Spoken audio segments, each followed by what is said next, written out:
Welcome to Beyond the Qubit. I'm your host, Frank Dekker, and today I have Evert van Nieuwenburg as a guest on the show. And Evert, he's all about gamification of quantum computers, and he works at the intersection between AI and quantum computing. In the past, Evert has done a lot of experimental work on quantum phases. Yeah, but now in his daily job, he's associate professor in Leiden. Evert, thank you. I'm excited. Thank you for being here. Thank you for having me. Maybe as a start, could you give a short introduction about yourself and what excited you about quantum and in the start of your career, quantum phases?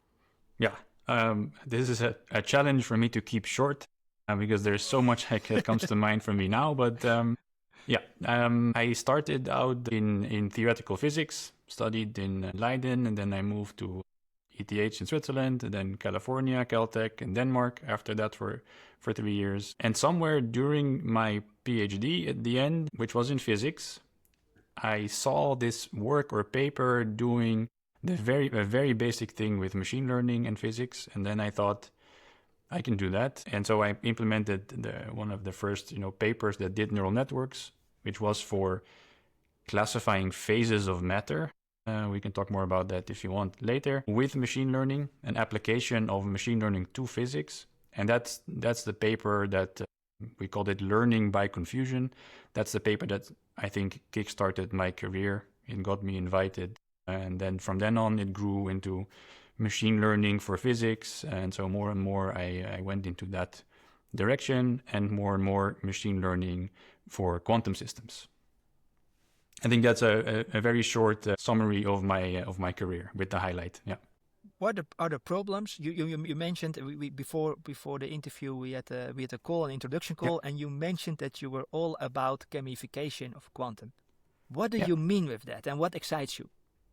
Okay, so there are again many different angles which I think make sense from the gamification. And just to highlight this, from what comes out to me often is that when I look at or read texts of some of the famous physicists and computer scientists that I know, for example, Richard Feynman should be familiar probably to the physicists. He had this statement multiple times that he thinks you should be able to really just play with physics. You should have an intuitive understanding and just enjoy doing it, and then the ideas will follow. And he attributes his Nobel Prize to this. He stopped liking physics. At some point, he just went back to playing around with physics ideas, and he came across these diagrams that he made. And those are the Feynman diagrams we now all know, and it got him the Nobel Prize. And I think this way of doing research is now looked at as not serious, right? Usually playing or games is not for true or real scientists. I think that's a shame because science ultimately in research is an out-of-the-box, it is a creative endeavor. You have to come up with new ideas. And you see it in the jargon. We still use toy models in physics to understand simple problems. And so I'm trying to reinstate this idea that it's worth doing fun research just for the sake of doing the research. And you have to believe that at some point that will lead to new insights. And then there's evidence for that is all over the place. So this is the idea that, that's one of the gamification of the research. And there's a few more I can talk about, but I will mention one now, which is that, we have AIs that are incredibly good at playing games. This is what DeepMind gave us, right? They made agents that know how to play chess and Go. And now those same agents, they can use the same techniques to predict weather patterns or do folding of proteins. And so in a nutshell, if I can take my hard quantum problem, turn it into a game, which is not an easy task, this is non-trivial, you might be surprised how hard this is. But once I have it formulated as a game, I can go to those powerful AI methods that know how to play games and use them to solve that problem, right? And if the solution of winning that game is equivalent to solving my hard quantum problem, then I'm done, right? That's Wow, I think it's a cool problem to work on, and I like the energy that you have and the passion. Do you want to become the deep mind of quantum, Evert? What? Why not? DeepMind, there's a company that started and they just said, we are going to solve the problem of intelligence, right? And they said, being able to play a game somehow must mean, or it has to do something with being intelligent, right? You have to be able to plan and predict your opponent and have logic. Claude Shannon, one of the fathers of computer science, and also Ada Lovelace, and going much further back, they both said essentially the same thing. They said, now we have we have computers, and maybe at some day, almost not imaginable, computers can even play games, right? They thought about chess. So having this focus on, let's say, I want to not crack intelligence, but I want to crack quantum intelligence or quantum computing. And then instead of saying, I'm going to focus on a particular use case, just saying, what do we need to understand quantum, right? What is the thing that we need to really understand? What's the playground in which we can simulate it and work on it? And I think here, again, the answer is games, because they give you so much structure, right? They just, you have clear rules, things that are allowed and things that are not allowed. You have a clear winning condition and a loss condition.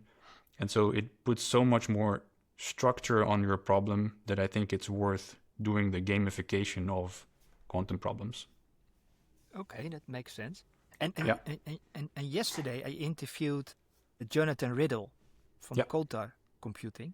And what he described to me is, if you want to solve physics problems, you almost have to become a computer programmer. Yeah. He said it's such a nightmare. And I said that we have people who are really good at physics, but it doesn't have to mean that if you're good at physics that you're also a good programmer. Yeah. But you need to learn that at the go if you want to solve problems. Yeah. And he had the solution where he's solving that for physics. Okay. Researchers. And so based on symbols and numericals and the intersection between AI, machine learning, but he felt like Python was way too slow. And he mentioned that he built it up from scratch and that it's quantum or physics native. Yeah, that's great. I mean, that resonates with me. I mentioned theoretical physics. For most people, would describe me, including myself, as more of a computational physicist. I did a lot of numerics and simulations of quantum systems. And of course, now with the AI, a lot of the things I do are indeed code and programming. I think that I would be quite interested in hearing the interview you did with Jonathan. Okay. Yeah. When I spoke to him, I said that I would speak today with you. Yeah. And what he mentioned to me, he said, okay, if Evert would work for us, with us, if he would use our products, then it would speed up his work 700 times. Okay. I thought that was quite a bold statement, but for me it is very, very difficult to test that. Anyway. Yeah, I don't know. I mean, AI has clearly changed the way I work too. It makes programming things much faster. And then the libraries that I use, yes, indeed, most of it is Python, but there's a lot of optimization also going on in the libraries that I call them from Python, but they're optimized to run on specialized hardware. So I don't have an insight in whether or not that factor 700, where it comes from. But if it exists, then great. I mean, of course, very welcome. Yeah. Okay. Evert, what do you want to achieve for the coming 5 years? So I'm more and more excited about this gamification track, right? And the biggest hurdle I notice is simply with researchers, with the experts, because their first reaction is games games not something serious. Now I could call them decision problems, right? Which games essentially also are, but I feel like that's sort of giving up on this idea of the gamification. And so in the next 5 years, I hope to properly cement this idea of quantum games, is what I call them. There is a thing that people call non-local games, which is more the game theory side of things. So, you can take the game theory that you maybe know also from economics, for example, and you can ask what changes in those games, like the prisoner's dilemma, if the players had a quantum computer, if they had something entangled. It turns out many things can change. And so some, like more and more, those are also being called quantum games. So what I want to say with this is that I would consider all of that under the nomer of quantum games, meaning both quantum for games, for game theory, but also the gamification of quantum. And I think, and maybe I'm getting ahead of things a little bit now, but I think this is one of the few examples I can think of that immediately now can start giving some interesting value in quantum computers. Oh, wow. Do you have examples of that? Well, imagine, so my favorite example is, think of, I'm not sure if do you know Robert Moog by any chance? He invented the Moog synthesizer. Moog is his last name. And what he did, he didn't fix the piano, he just made a different instrument. And almost all of the songs, all of the iconic songs from the 80s, they all use that synthesizer. I mean, you should Google for this. Yeah. I mean, it's a different, synthesizers already existed, right? It was not like it was the first synthesizer ever. It was just, quote unquote, just another synthesizer, but somehow it had something different and everyone used it. And now we have all those fantastic songs. And now what I want to say with this is I can use quantum computers in the same way. I can use them to generate patterns, generate music, generate all kinds of things, simply in a way that classical computers don't. And so for the whole creative industry, and I hope we can agree that these are billion-dollar industries in the games, AAA studios, movies. I'm a media investor, so telecom, media, and technology. But I'm familiar with Roblox, Disney, Netflix, Spotify. So imagine that I can imagine this is the test that we have to do, the validation that we really need to try and get. I can use quantum computers, the ones we have now. These are so-called noisy intermediate scale ones that are not perfect. They're extremely noisy and they don't do anything truly useful in the coming few years. But they generate noisy things using a quantum process, using something that's not a classical process. Now, if I take that noisy output and I use that to generate music, interesting patterns, something in the creative side, then I have a fundamentally different way of generating content, right? And that's something that is worth exploring, I think, right? Even if it's just for the AAA studios to say, look, we are quantum natives. We are adopting this new technology as the first ones, and we're using it to generate XYZ, right? Our landscape or our random dungeon. Yeah. To your point, when I had Saul Bosman, ex-CEO of the Delft Circuit, in the podcast, what he mentioned is that AI was used big time, and one of the first use cases was also the media industry for special effects. Yeah. But for content creation, what resonates with me is that I think it's a different kind of mindset and different kind of discipline. Yeah. So the creatives might have a different mind, absolutely, brain, and they are differently wired than quantum physicists. Yeah. I know. So I mean, that could also bring benefits to this is exactly the other point I wanted to make, because no one predicted when the first computers were being made that we would be using it to do this, right? Record a podcast or to keep track of your appointments, or this is the whole point. I think you would be hard pressed to find a technology that we fully predicted, right? We knew exactly what it was going to do and that it didn't find any other creative use. And so indeed, trying to tap into this mindset of the creative people and give them access to quantum content, quantum phenomena, quantum things, right? And again, games come in, right? Because how do you get someone with no quantum background to have some intuition of quantum processes? I think games are a good way of doing that. But then it just takes a few, or this one kid playing around with this, coming up with something that me or the experts would say, hey, I didn't know you could do that with quantum circuits, right? And then it will grow from there. So, Okay, but you have this idea. How are you going to scale it?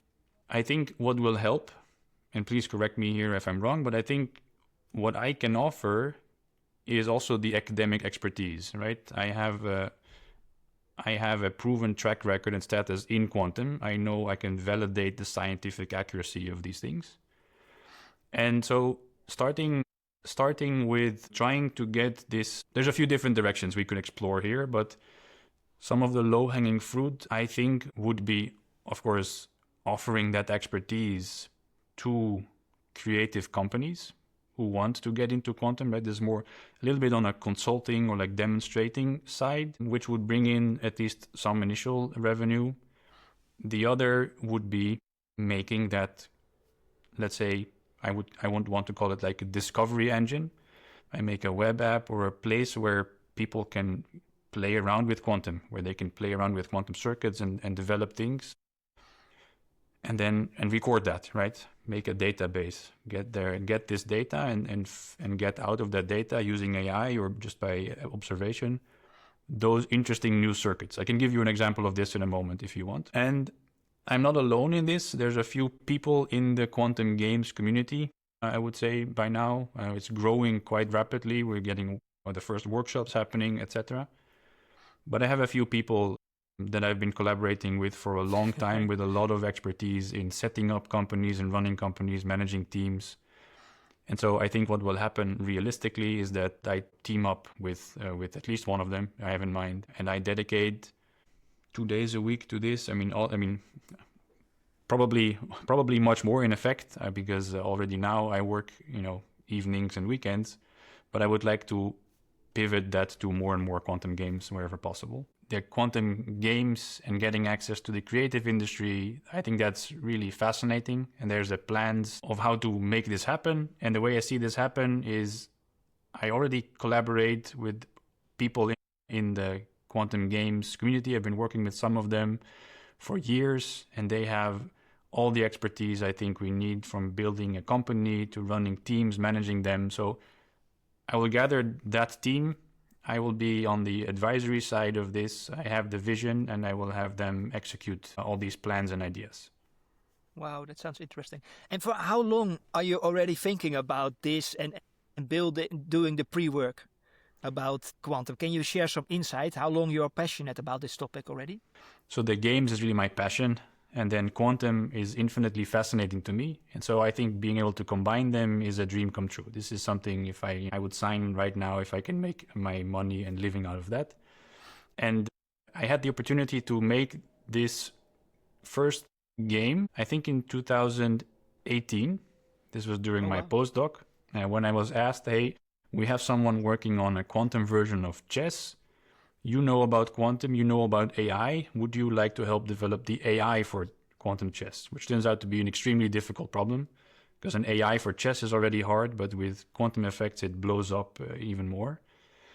And then I thought, absolutely, I'll do that. And I need to get into the software they were using, Unity, which is a game development software.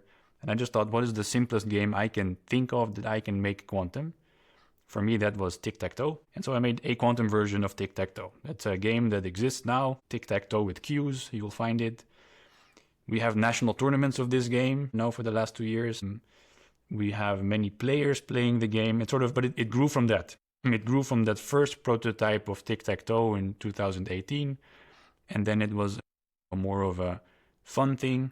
It slowly became an educational thing for younger kids who played tic-tac-toe. And then it became an interesting thing also for experts, because the game can actually run on a quantum computer. And so you have to do a mapping of these Q trits. They are not qubits, 2Q. I think by now the game has so many layers that are helpful for all audiences, all ages, that at some point this really clicked. Like I thought, if this one game can do all of these things, it can even help me make an AI for quantum systems, then there must be more to this, right? So that it grew, all of it grew from tic-tac-toe. Yeah. Wow. So basically what you tell me, to summarize, is you're practicing and executing already, and you had a very cool experience with tic-tac-toe. Yeah, that's right.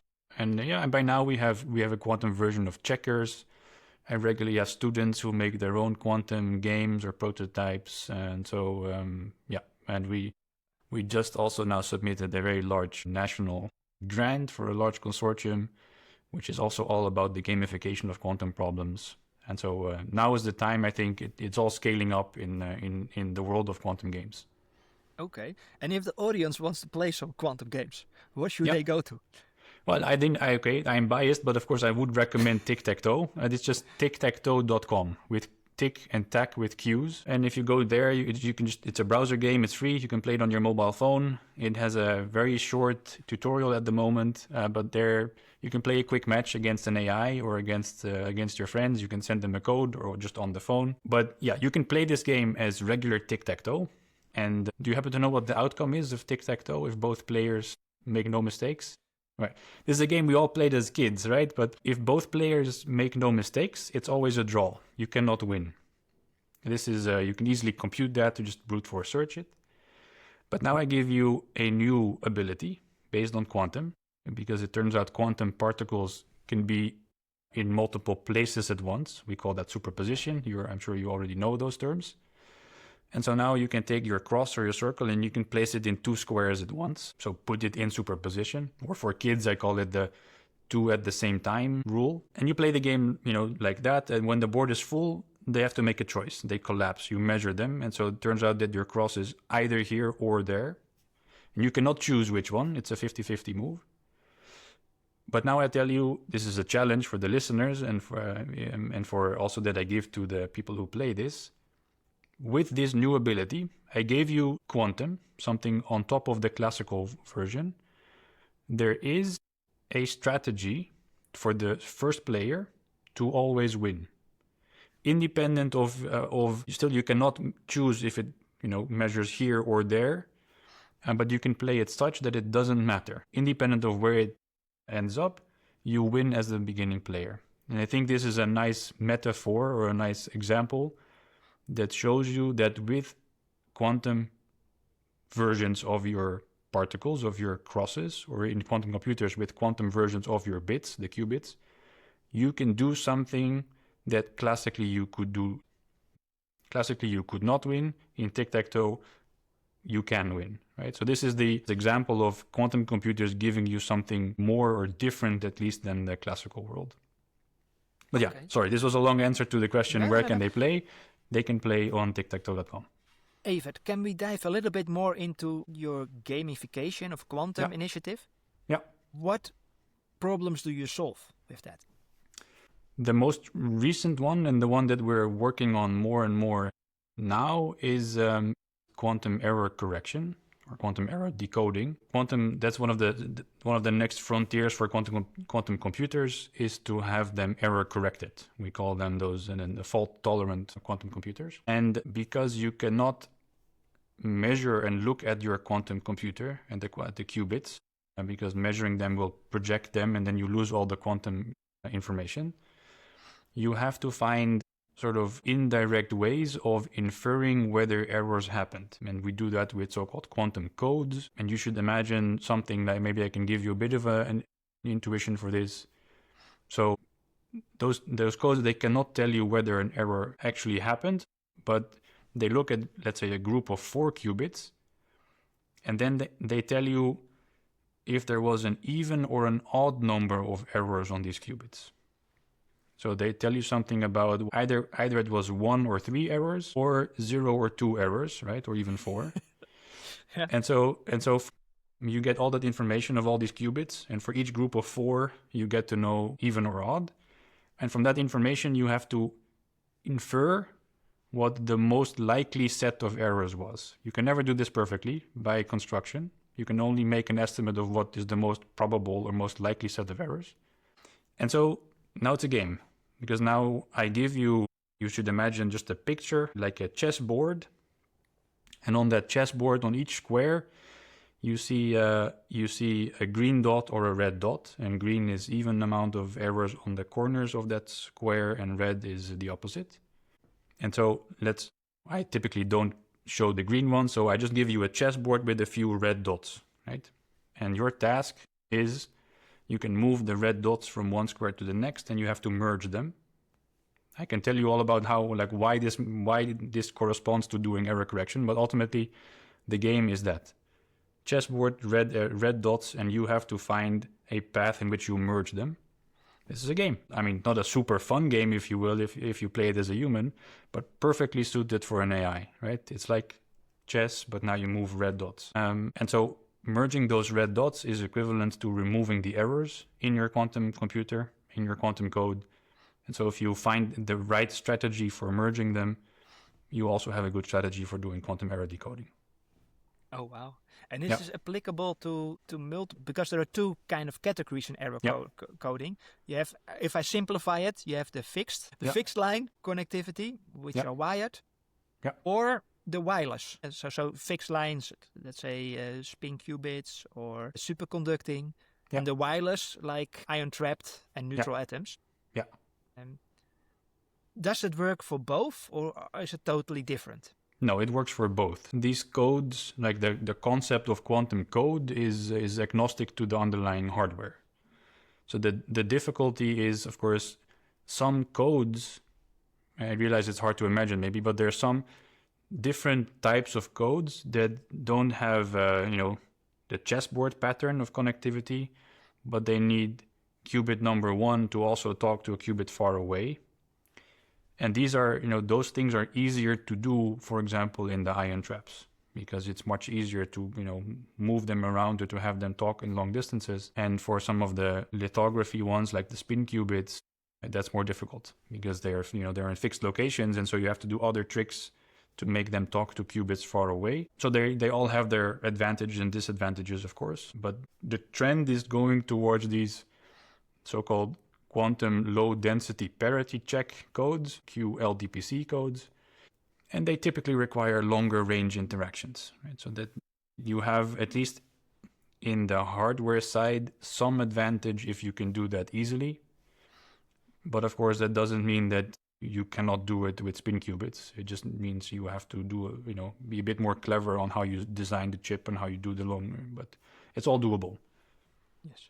And have you already seen some concrete results on the games based on the error correction? And is it the idea that the humans play the games, or do you let AI play the games? Yeah, we do both for the following reason. So AIs can play these games. We have results. There's papers on this already on doing so-called reinforcement learning. That's the type of AI typically we use for these quantum error correction problems. So we have results on those, and we see indeed that they outperform some of the heuristic classical algorithms that we have. So there is value in this. Reinforcement learning is, at the moment, it's quite a heavy tool. Right? It takes a lot of resources to train these agents. And then the outcome gives you insight into how to make your heuristic algorithm better. But training those AIs is surprisingly difficult. I can train those AIs to play on small 4x4 chessboards or 5x5. But if I want to go to 19x19 like Go, then I really need DeepMind's or Google's compute power. We have a cluster at the university and we have the national high performance computers, but really a bottleneck is having access to more compute. I don't think ultimately that will be the solution. I think we have to have more clever ways of training them instead of just throwing brute power at it. That's where the game theory actually comes in, because there's clever ways of updating the training of AIs themselves by having two AIs play against each other, for example, instead of training one. Because then it's quite intuitive. I think it's a quite fascinating and beautiful example. You have two of them. They both start out as beginners, but then one, gets a little better, and then the other one can sort of use that as scaffolding to get even better. Because if you start the easy one against a grandmaster, then it's very hard for them to learn because they always lose, right? So you have to have this, we call that adversarial learning. But even with the adversarial learning, it's not always easy to train them, just for various reasons that we can also go into. But here's the thing. Now I let you play this game on the 4x4 board. You get good at it. And then I give you a 20x keyboard. And somehow, as a human, you can do that, right? I don't need to retrain you. You already learned the concepts of the game, the rule. Yes, there are some situations now when you have, before you had 4x4, so you had an edge, but now you have a much larger interior, let's say, of the bulk, and the edge is much further away. So you do have to relearn some new things, but not from scratch. And for the AIs, of course, there's transfer learning and all these things. It just doesn't seem to work very well.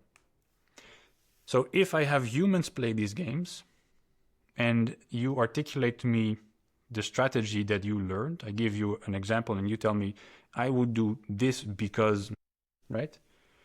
Or I just take the data that you generated and I can take that data and use it to initialize my AI, then I win. Then I have the best of both worlds.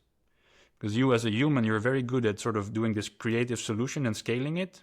And the AI is really good at, once you fix all the rules, find the optimal solution once it's structured.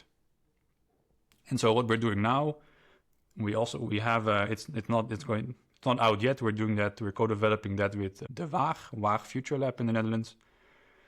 Very soon there will be a mobile app on exactly this game, the error decoding, and all the data. It will be, it has a fun story and the narrative and everything around it, so that people are engaged. We're going to use all that player data to train AIs to do error decoding on large systems. So that will be, I think, one of the new next first validations again into how games will help advance quantum technology. Okay, and at the moment, just to correct if I understand it correctly, yeah. The focus is really on error correction, or would you make it much more broader? Or why did you initially choose error correction? Okay, so I would make it much broader. I have made it much broader into simply the whole field of quantum control. How do you control quantum systems? And quantum error correction, if you will, at least that's how I think about it, is part of that, right? You're trying to control or stabilize your quantum computer. One of the reasons I started with this was because I was a postdoc at Caltech. There were a few other postdocs and other groups with John Preskill. He's also maybe a very well-known person to your audience, who were doing quantum error correction. I had not been working on quantum error correction then. I came from the condensed matter physics background, the phases of matter.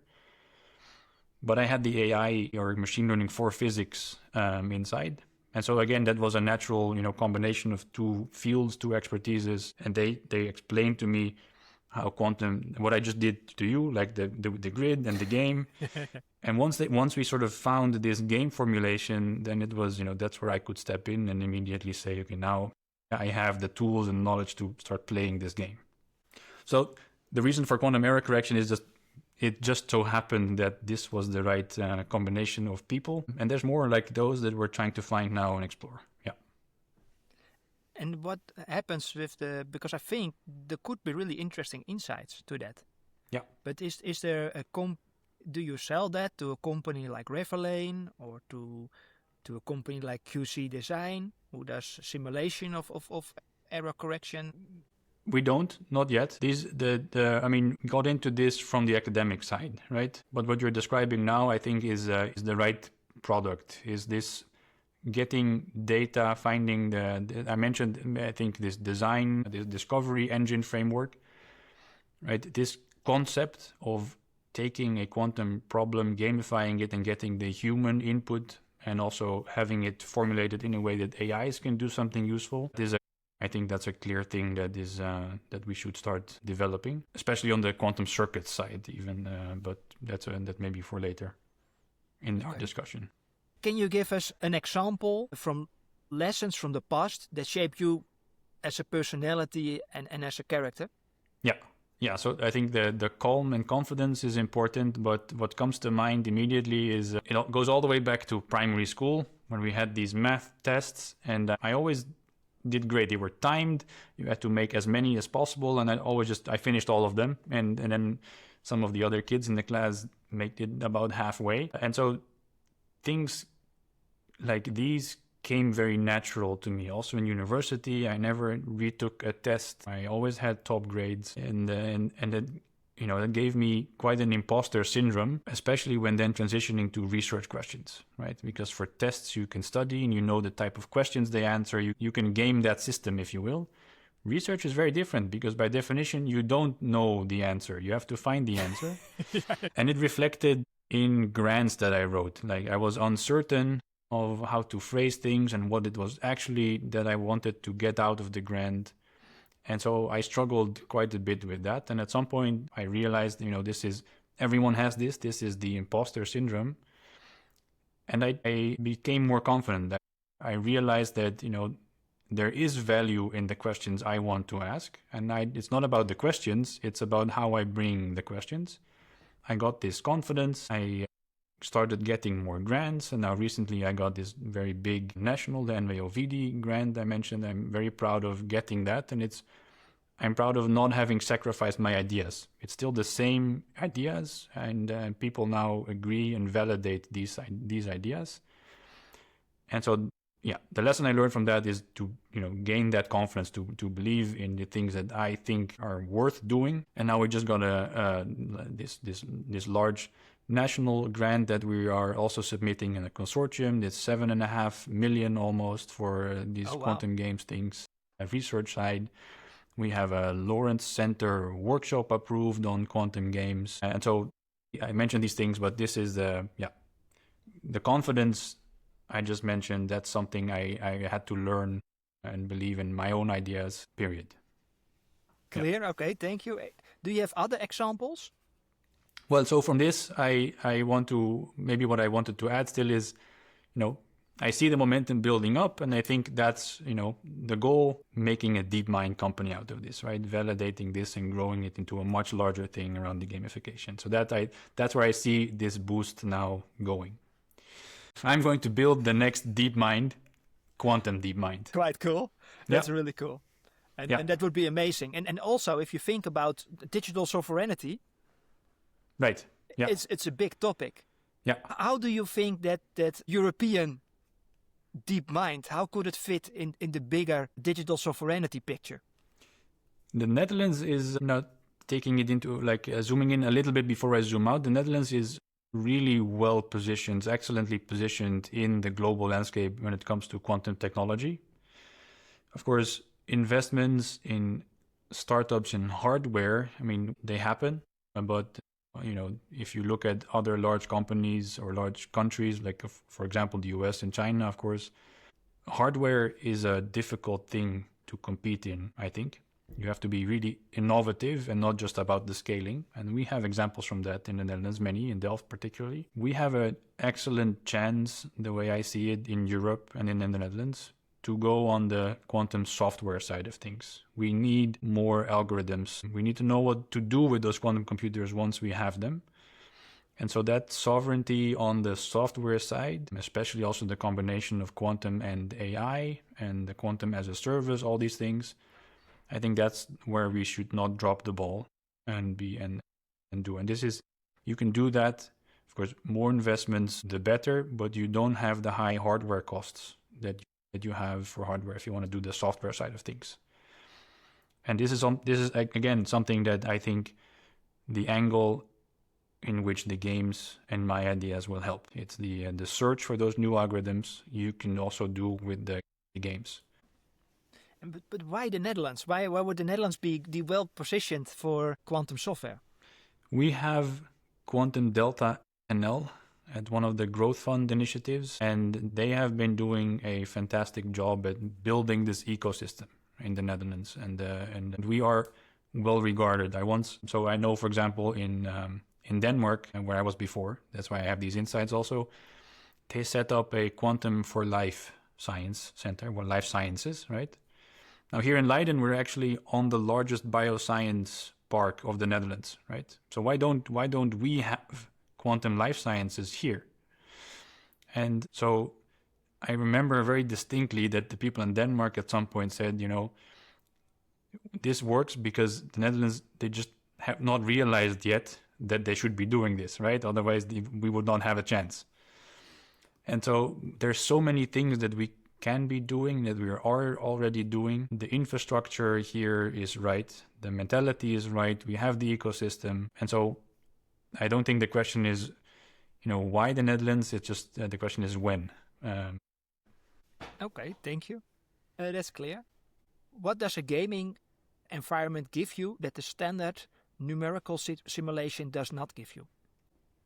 Different depends a little bit on what you want to get out of it, but the games give you structure. Formulating a thing as a game gives you, it sounds trivial, but it's not. How many times when you play a board game, for example, have you not asked, hey, can you actually do this? Is this allowed? Or what happens if this, right? There's all kinds of edge cases or like small things that you really need to nail for your game to work properly, right? And AI needs that structure. You have probably heard about this paperclip example. Does that ring a bell for AI? No. Please remind me. Maybe I've heard it, I forgot about it. Okay, maybe I'm misphrasing it, but the gist is the following.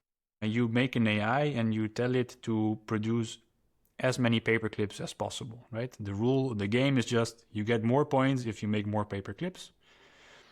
And at some point, it runs out of material because you never told it to make them, you never explicitly said they have to be of this material.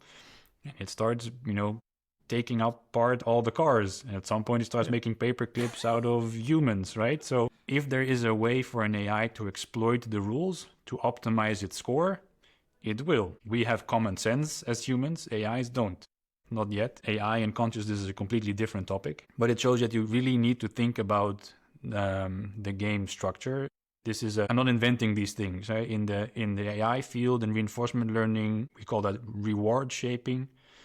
It's a big topic. It's an unsolved problem. How do you do that properly? And what is the right structure for these things? And games, therefore, you have to think about them. So it's not just the simulation. Simulation is a sub part of the game, right?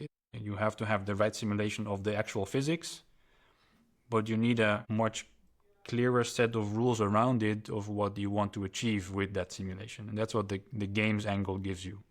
Okay, that's clear. Was there a moment when you realized that the existing tools were fundamentally insufficient? Yeah, so it came in different moments. I think one of the first moments I noticed this is when I first started playing around with AIs and with trying to teach them to do this phase recognition. This is maybe a little bit of a technical example, but there was a particular material that undergoes a phase transition. So a phase transition, for example, water can go from being liquid to a gas or to being a solid, like ice. But metals can also go from normal conductors to superconductors, for example. Those are different phases of matter, or from a normal system to a topological system. And there was a clear test case where, from one of those materials, it goes from a normal system to, let's say, a topological system. And we knew this was a test case, so we knew how to distinguish them already. We didn't need the AI for that. But I thought it was a simple thing. It's a clear distinction, and the AI will easily learn what they're, when they're different and at what temperature, let's say, it will change from one to the other. But it didn't. It gave me something completely different. Took a while to figure out. It turns out that something else was also changing in the system. It was becoming more magnetic. Technical details don't really matter. But for some reason, the AI preferred looking at this magnetic difference instead of the actual underlying physics difference. And that's when I realized, I'm just asking it to distinguish one phase from something else, but it was distinguishing not the phases, it was distinguishing something else. So I never told it what a proper phase of matter looked like, what the constraints for this are. And that's an example of those setting clear rules for the AI of what it's allowed to look at and what it's not allowed to look at, and etc. Okay, that's so this happened, I think. Interesting insight and learning. Yeah. This was the end of my PhD. So this was, I think, 2016 or so, about maybe a little earlier. Yeah. What is the key advantage, interactivity, intuition, scale, or something else of gamification?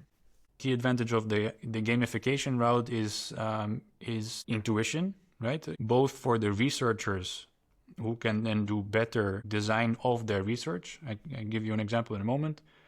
But also for the creative people, right? For the hackers who just want to, understand a bit of quantum and then come up with cool new ideas. So intuition, the scaling helps, right? This is the idea of using humans know intuitively how to scale strategies to larger systems. AI somehow struggle with this, so you can help doing that scaling of AIs by having the gamification set up.